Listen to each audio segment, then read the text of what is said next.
Hello everyone.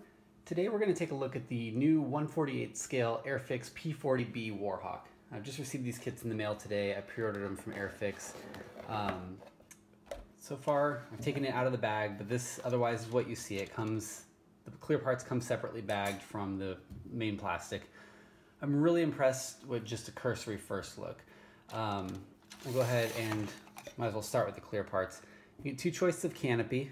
One of those is for an open canopy and the other is for closed. Two different windscreens. They're correct. You'll notice there's no framework on them like some of the other kits. The side windows, some other bits and pieces that are clear. And then we move on to the main sprues. So here you have the fuselage halves. And you'll notice that they've got these gaps. There's multiple ways that Airfix could have handled those front 30 caliber wing bulge or machine gun bulges in the cowl, and I kind of like what they did here. It looks like, let's see if I can find that sprue. So they've made these separate pieces, but they've actually made them along the panel lines, and they've got these inserts here where you'll stick the gun bulges eventually that have the machine guns in them. The reason I like that is had they molded it as one piece, when you go to sand that center seam or deal with anything that comes up in the construction, you'd probably be rounding off and hitting those guns, and it'd be a pretty tough thing to correct. What they've done is molded along panel lines, which is nice because those seams will be part of the aircraft. They've also got these little tabs that you'll eventually cut off in construction, and those are just to help the fuselage hold its shape. For the radiator assembly, you've got integral screens.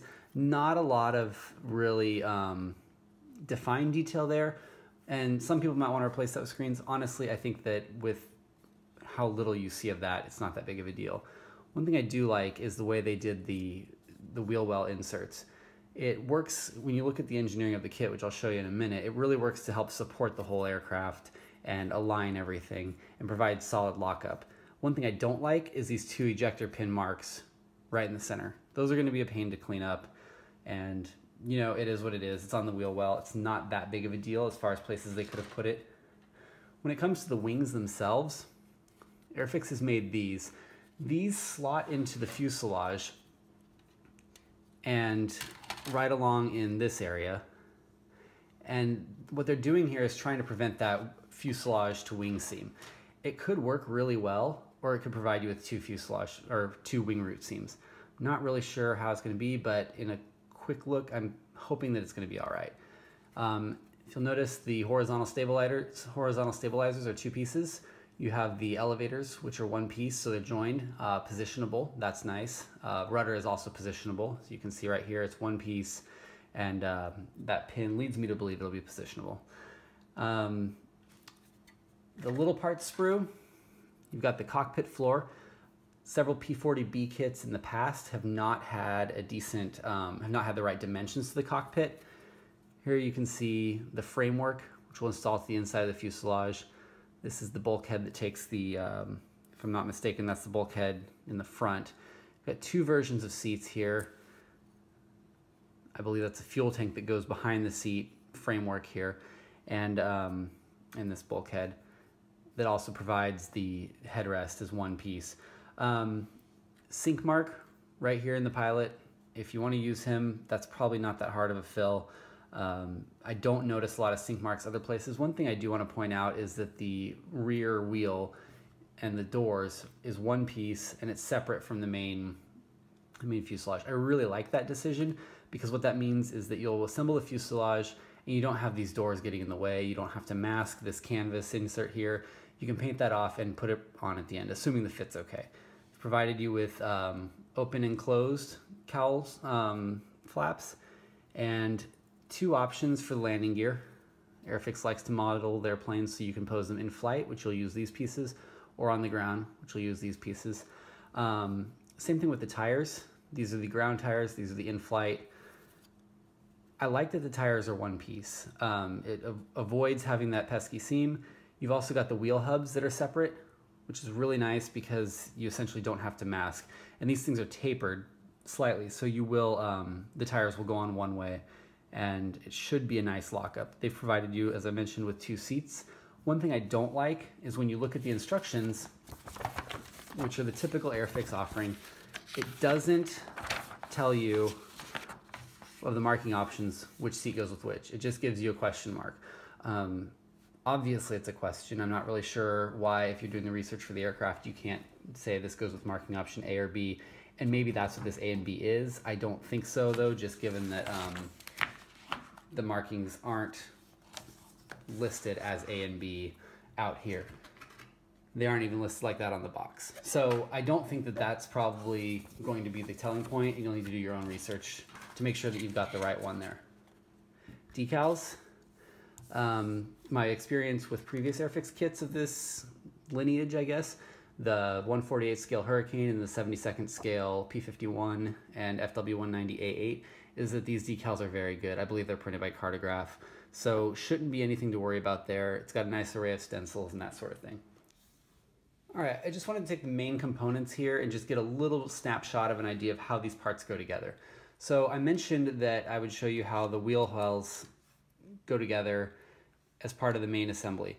So these two notches that you see here, one on each end, actually slot into pegs in the wing, lower wing half, and there's a nice positive lockup in there. And you'll put those in first, and then the actual locator pins are held there. Wings close around them. It's very nice. It's a solid lockup.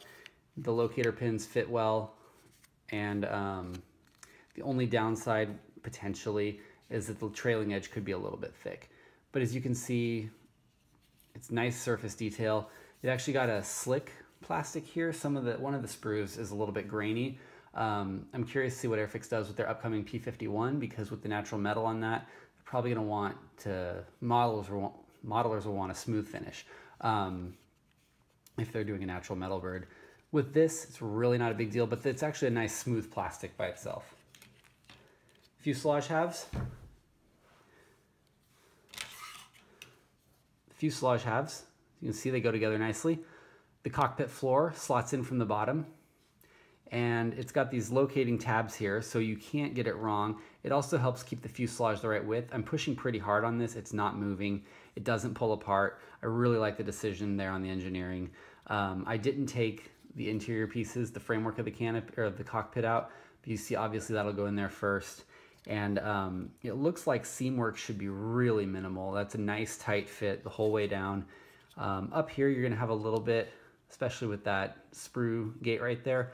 This part could be a little bit of a pain to clean up, but overall I'm really impressed with the engineering there. I like that there's a single piece that goes here in front of the radiator intake, and that'll be nice and smooth. Also, the piece coming out the rear is a single piece, so you're not having to file and sand up inside the guts of the plane. Now you're probably wondering if these inserts with the Cal machine guns fit right. It's hard to tell given the fact that I'm not going to remove these tabs right here simply because that holds the shape of the fuselage, and I think I'm going to want them. But if we kind of try to slot that in where it belongs and just get a feel for it, you can see that it actually looks like it's going to fit really nice. Probably won't need any filler there. See if the camera will catch that. Again, don't take these seams, these gaps as face value, because we've got a piece in there that will be removed before you ever put that part in. So it looks to me, just eyeballing it, that it's going to be a nice tight fit, and the fact that they've made the fastener detail on the insert piece means that when you sand the center seam, it's not going to obliterate that, which is a pretty solid engineering decision. Okay, here you can see I've got one of those wing root pieces in. It might look a little bit fiddly here just because it's being held in by tape. It's not. It's got a nice, grab the other one really quick. It's got a nice lip on it that really gives it a positive lockup. It'll give you a nice place to attach your glue.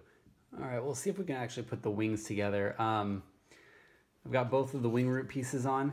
The wings actually have these nice little tabs underneath here that will slot up into the wings themselves, give you a nice positive lockup and place to glue. The wings also have, the top halves have tabs here and here. This, I mentioned, is going to support the cockpit.